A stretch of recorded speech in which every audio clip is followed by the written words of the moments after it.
Welcome to Park Bench Interviews, hosted by Randy Goodman, Harvey Callis Real Estate, your real estate professional. Get to know our community, our businesses, products, and services that will elevate your life. Please welcome your hostess, Randy Goodman. It's Randy Goodman here from Harvey Callis Real Estate. I'm super excited to be here with Jodie Rogers, who is a wellness advocate with DoTerra and empowers people about their health.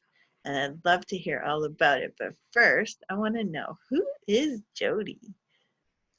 Wow, Jodie is a mom of three, a wife, an entrepreneur who left the corporate world. Okay. Wow. And how long ago did you leave the corporate world? Just coming on 2 years now. Nice. So what did you do before? I worked in various roles in sales and marketing for a major CPG company here in Canada after getting my MBA with McGill University. Wow. Okay. So smart cookie, and you left. So why did you leave? Well, there was a few reasons. I guess partly I felt like all the dreams and the visions I had of climbing the corporate ladder and crashing through the glass ceiling, they just weren't materializing.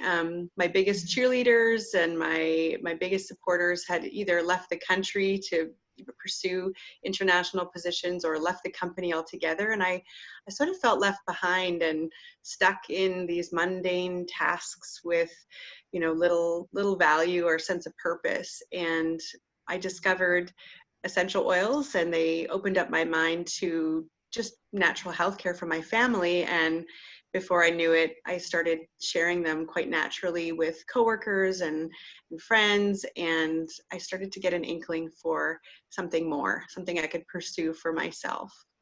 Okay, awesome. And were there any like family or personal reasons why you would have wanted to leave the corporate world? Because I know there's probably a lot of people out there in a similar situation, and maybe too afraid to leave, or it's too uncertain. So yeah, definitely. I think I was the breadwinner, so my husband had been a stay-at-home dad. We'd chosen to have this arrangement, and he was a perfect fit to be home with the kids. And so for over a decade, he was in that role, and I was the breadwinner. So there was really, a lot of, I guess, pressure and a lot of expectation on me to ensure to keep up with the resources and the finances. And, but I had this inkling that there was something to this business, and so I started to pursue it on the side. So not only was I working a very demanding career, but then working this part-time business. And actually, after probably being involved for about 3 years and building up a little side gig, I was restructured out of that position. And so it really just opened up the door for me to jump in both feet and pursue it full time. And that's what we've been doing ever since. So have you been able to, because it's like a really scary place to be, especially when you're the sole breadwinner, and thankfully your husband was able to stay home and take care of the kids, but it can be a really super scary place to leave a corporate job where you're getting that paycheck, it's coming in, it's paying for everything, and then to be on your own as an entrepreneur, and everything's uncertain. Like if you're not working the business or working on the business, working in the business, working, then you don't have funds coming in. So tell me a little bit about your feelings at that time. Yeah, well, I think the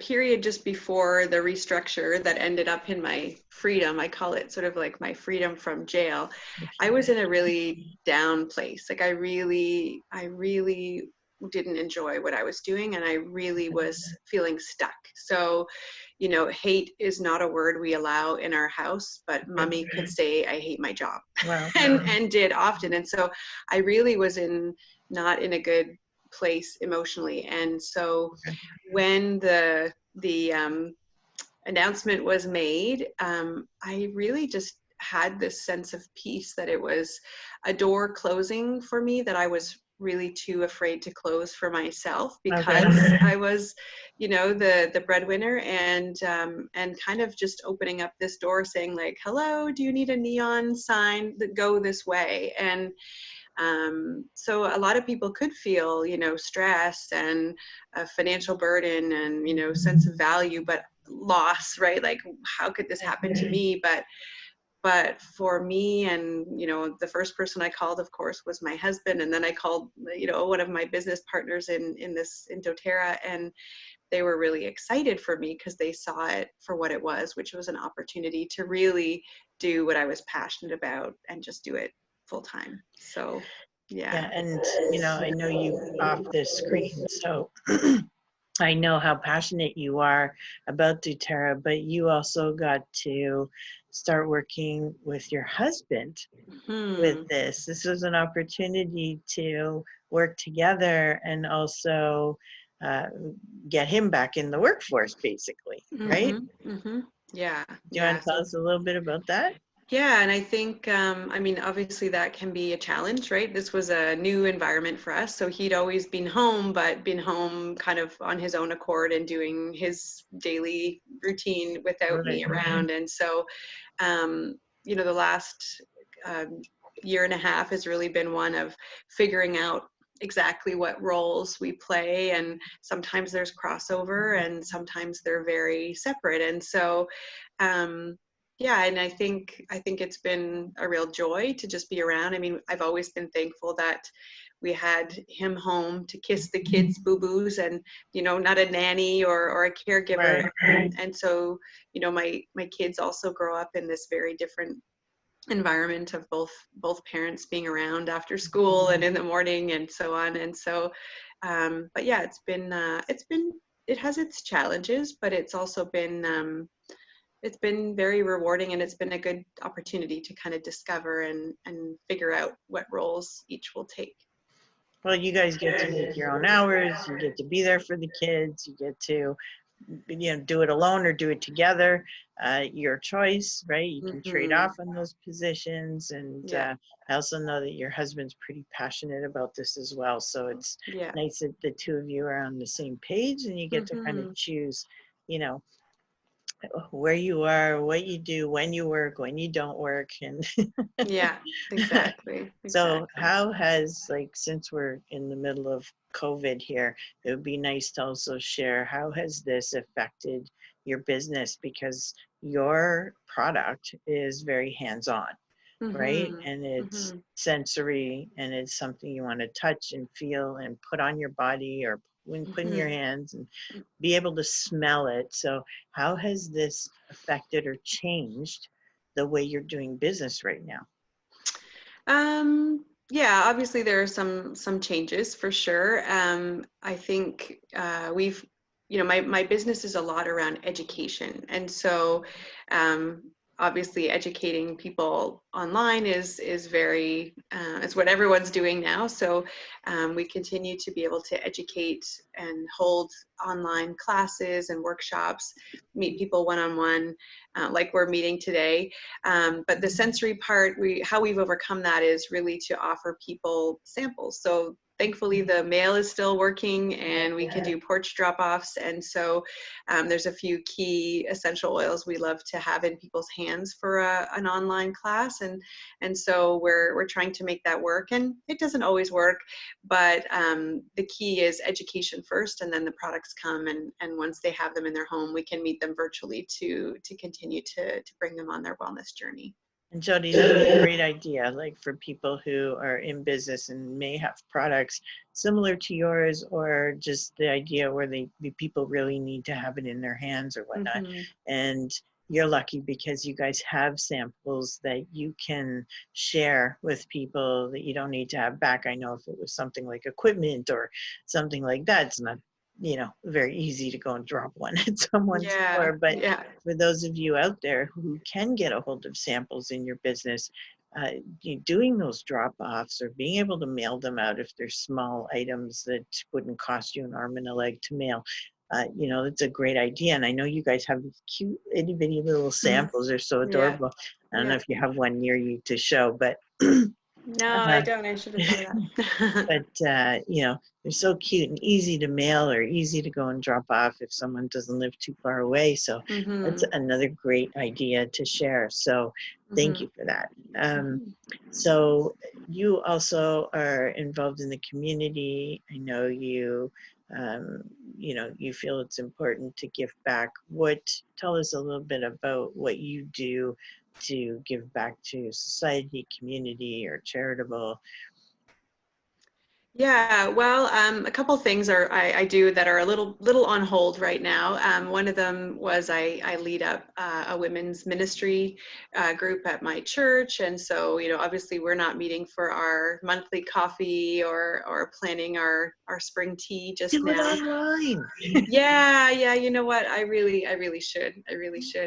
And then I do continue to lead a group of women through an organization called Leader Impact. So it's a group that just connects weekly via Zoom. Still, we're still meeting live to just help each other grow professionally, personally, and spiritually. And so that's great. That's like one thing that I won't change and I won't sway from. And then something that unfortunately kind of got put on hold for a moment, but was just beginning to be involved with an organization called Fight for Freedom. And so they educate the community about the topic of human trafficking, which actually exists here in Canada, much to many people's surprise. And so that's something I'm really passionate about. It's been a long time coming to even put that passion into some practical steps. And so I'm being sort of groomed as a community educator to bring that message into schools and public community spaces. That's fantastic, Jodie. Really, it's and people don't realize how much that goes on. They think it just happens to, the other side of the world. Yeah, and it happens right here at home. It's absolutely horrific, and I know quite a few people who are advocates and very active in that realm and trying to stop it however possible. So thank you for being part of that, and thank you for all the things that you're doing. Making an impact on people is really important, and what you're doing here is making an impact on people. So thank you for being on with me. Is there a website or somewhere that people can get a hold of you? Absolutely. You can call my cell. It's not ringing off the hook right now. 647-401-3759. My name's Jodie Rogers. I've got my email is healthybalanceo scratch that. Let's go with Jodie G. Rogers at gmail.com. So JODIEG, middle name Gail, Rogers at gmail.com. And we have a website. It's healthybalanceeo.com. So that's healthybalanceeo.com, EO standing for essential oils. So you can start to get some information there. It's a bit under construction, but we'll have some things up for you to access there. Perfect, thank you. And are there any, and we'll have like all your contact info on this page so people can get a hold of you in various different ways. Are there any tips or comments or anything you want to share with everybody before we sign off? I mean, I think the biggest thing right now that people are concerned about with regards to how I can support them is with both immune and emotional health. So, immune health is obviously really key. We want to have strong immunities. And so there are lots of simple tips that you can do to build up a strong immunity. Simple things like making sure you exercise so that your stress goes down and you can help your body produce some of those feel-good chemicals to, counter stress, because stress can be harmful on the immune system. Drink your water, get get some sunshine, stay in connection with people, and of course, eat the rainbow. So eat healthy, nutrient-rich foods. And then for emotional health, some of the things are similar, right? Get outside for a walk, get some fresh air, and when in doubt, pull your lavender out. So lavender essential oils, other essential oils are just a beautiful way to quickly trigger, our limbic system and switch our emotional state. And if anyone's ever interested in learning about the power of essential oils, like I said, I've got samples. Samples are easy to drop off on a porch or through the mail. And from time to time, we run essential oil studies. So we're actually about to conduct a study on sleep and stress. So if those are areas of concern, particularly, I think stress and emotional health is of growing concern as people are isolated. Essential oils can just be a beautiful part of having a more healthy emotional state. And so I would love to get some oils in your hand and educate you on how something as simple as putting a drop in your hand and breathing it in can really help support you during this time. Love that. Thank you. So just tell us your top 3 favorite essential oils. Yeah, well, right now, my number 1 is actually a beautiful blend. It's a proprietary blend called Adaptive. It was designed for such a time as this. It's for helping to combat feelings of stress and anxiousness. So it's lavender, spearmint, copaiba, wild orange, all these beautiful oils together in this amazing, amazing blend. Balance would be another one. So again, a grounding blend. And my favorite go-to, number 1, has always been peppermint. That's how I discovered oils. Peppermint's great to just give you a quick little boost of energy, a quick pick-me-up, freshens your breath, it gives you some alertness, and can also help with fever or headache. So very, very versatile oil, and still my number 1. Okay, I love it. Thank you so much. So please share your website one more time for us. So that's healthybalanceeo.com. Perfect. Thank you. And thank you so much for being on here, Jodie, with us and sharing with us. Yeah, thanks for having me. It's been a pleasure. Thank you for listening to this interview hosted by Randy Goodman. We hope you will take action and connect with the incredible business people and leaders in our community. And remember, Randy is always here to answer any questions you have regarding your real estate needs. Be sure to register on the website and stay up to date on what's happening in your area at parkbench.com/millpond.